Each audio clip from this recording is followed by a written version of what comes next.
नमस्ते. आज आपण तोंडलीच्या भाजीची रेसिपी बघणार आहोत. त्याकरता मी पाव किलो तोंडली घेतलेली आहे. तोंडलीची भाजी म्हटलं की लोक नाकं मुरडतात, लोकांना आवडत नाही. पण मी आता ज्या पद्धतीने तुम्हाला तोंडलीची भाजी करायची दाखवेल, सगळ्यांना नक्की आवडेल. आवडीने लोक खातील भाजी. काही लोक तोंडली गोल चिरतात, मी अशी उभी चिरलेली आहे. जशी तुम्हाला इच्छा असेल तशी गोलही चिरू शकता, अशी उभी पातळ चिरू शकता. तोंडली जाड असल्या कारणाने शिजायला वेळ लागतो, मग जेवढी पातळ चिराल तेवढी चांगली. स्वच्छ धुवून, थोडी पाव किलो तोंडली आहे, स्वच्छ धुवून मी ती उभी चिरून घेतलेली आहे. स्वच्छ पाण्याला 2-3दा धुवून घेतली आहे. आता लागणारं साहित्य: तोंडली, बटाटे, टोमॅटो, एक मोठा कांदा चिरून घेतलेला आहे, फोडणीसाठी कढीपत्ता आणि लसूण, कोथिंबीर वर टाकण्यासाठी शेवटी, अद्रक लसूण पेस्ट. हा आपला वाटपाचा मसाला, आपण त्याला गोडा मसालाही बोलतो. त्यामध्ये सुकं खोबरं, कांदा आणि गरम मसाला भाजून, हे सर्व पदार्थ भाजून जेव्हा आपण वाटण करतो त्याला आपण वाटप बोलतो. 1-2 चमचे घेतले तेल, हे प्रत्येक घरोघरी असतंच. आणि फोडणी करता 4 चमचे तेल. आता त्यात टाकणार बाकीचं साहित्य गरम मसाल्याचं. हळद घेतलेली आहे 1 चमचा, 1 चमचा धणे पावडर घेतलेली आहे, 1 चमचा गरम पावडर घेतलेला आहे, गरम मसाला पावडर, मीठ 2 चमचे घेतले आणि तिखट 2 चमचे. तिखट कमी जास्त तुम्ही करू शकता. तिखट जास्त हवं असेल तर 2 चमचे, कमी हवं असेल तर 1 चमचा. हे सर्व साहित्य आपल्या तोंडलीच्या भाजीला लागणार आहे. आता पुढची रेसिपी मी दाखवते. प्रथम मी गॅस सुरू करून घेते. आता मी गॅस पेटवून पातेलं तापत ठेवलेलं आहे. साधारण एवढं पातेलं घ्यायचं पाव किलो भाजीच्या तोंडलीसाठी. आता तेल चांगलं हे टोप चांगलं तापू द्या, मग हे आपण तेल ओतायचं. आता टोप तापलेला आहे. गॅसची आज धीमी ह्याच्यावर ठेवा, मध्यम ह्याच्यावर ठेवा. आणि हे मी तेल आता फोडणीसाठी ओतत आहे. तेल चांगलं तापलं त्याआधी फोडणीसाठी आपण काढलेला कढीपत्ता आणि लसूण त्यात टाकायची. तेल चांगलं तापून द्यायचं, आणि फोडणी चांगली लागते. कढीपत्ता आणि लसूण चांगलं तापलं की कांदा टाकायचा. हा मोठा एक कांदा घेतला आहे मी चिरून, बारीक चिरायचा कांदा.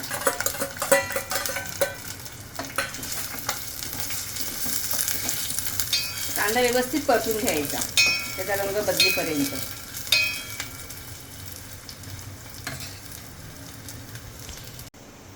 आता कांदा छानपैकी लाल तळून निघालेला आहे. त्यामध्ये थोडीशी मी अद्रक लसूणची पेस्ट जी 1 चमचाभर काढलेली ती टाकते. त्याचा कच्चा वास निघून जातो. पण फोडणीतच टाकायची कधी पण अद्रक लसूणची पेस्ट. 1-2 मिनिटं अशी हलवली.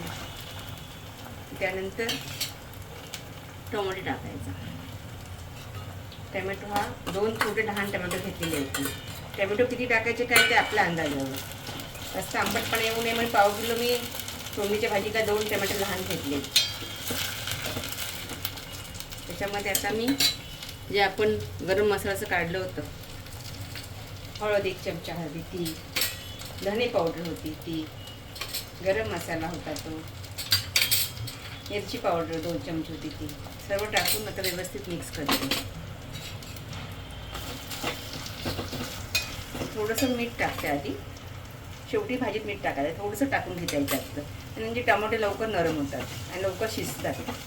हे सगळं व्यवस्थित हे करून घेते चांगलं. 4-5 सेकंद ते केलं की त्यामध्ये आपला वाटपाचा मसाला, गोडा मसाला असतो तो टाकायचा. हा मसाला चांगला परतला ना की भाजीला चव चांगली येते. सगळं तेलामध्ये परतून घ्यायचं, भाजीला चव छान येते. चांगलं व्यवस्थित एकजीव होऊन 1-2-3 मिनटं ठेवू आपण. आता टोमॅटो, गरम मसाला, वाटप, अद्रक लसूण पेस्ट सगळं व्यवस्थित आता करून घेतलेलं आहे मी. चांगलं झालं एकजीव. त्याच्यामध्ये बटाटे टाकणार आणि तोंडली टाकणार चिरलेली व्यवस्थित. आणि भाजी व्यवस्थित मी परतून घेणार. गॅसची आग मध्यम ठेवा, व्यवस्थित भाजी हलवून घ्यायची.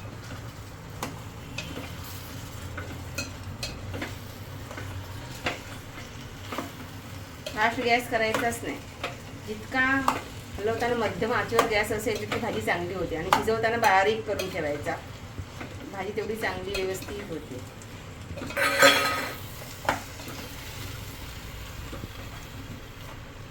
चांगली परतून घ्यायची 2-3 मिनिटं.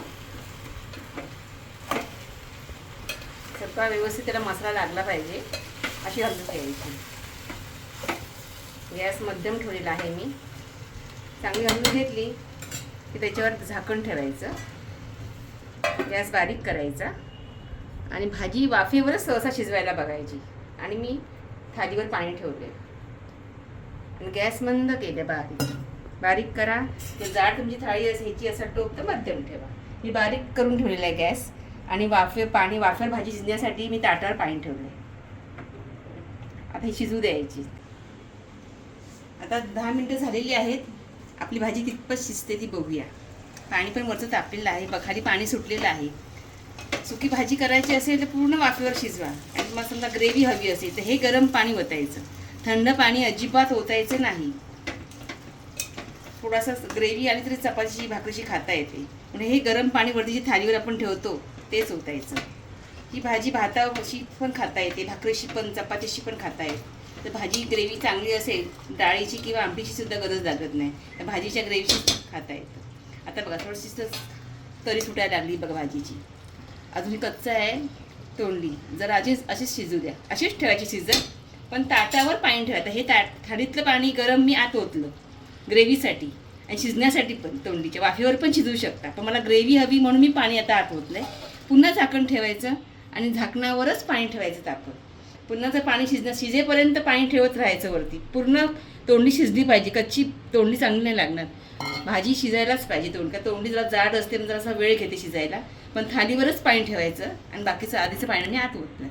शिजू द्या भाजी. आणि गॅस बंदच ठेवलेला आहे मी. आणि भाजीच्या थालीवर पाणी ठेवले शिजत. आता आपण थोड्या वेळाने बघितलं पाणी ठेवल्यावर भाजी शिजते काय बघा. भाजी शिजत आलेली आहे आता. बटाटा जर एक चेक करून बघायचं. बटाटा शिजला तर भाजी शिजली समजायची. शिजल्या बटाटा. जर अजून थोडंसं होऊ द्या. ही बघा तरीची छान सुटली. ही ग्रेव्ही म्हणून कामात येते आपल्याला. थोडं शिजत ठेवतो. आता आपली भाजी मस्त तयार झाली बघा. छानपैकी तरी पण आली तिला. मस्त भाजी तयार झाली बघा. ग्रेव्ही पण आली सुंदर. कलर पण छान आहे. भाजीचा सुगंध पण छान येतोय. गरम गरम भाजी आणि भाकरी छान लागते. आता ही तोंडली शिजायला खूप वेळ लागतो. तोंडली ही जाड असते. पण हीच तुम्ही फोडणी देण्यानंतर जर कुकरला लावलीत ना डब्याला आणि 2 शिट्ट्या जर केल्यात तर भाजी रेडी.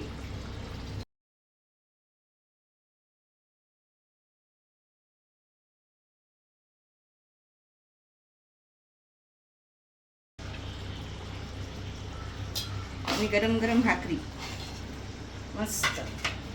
ही बघा आपली डिश तयार आहे. आपली भाजी भाकरी तयार.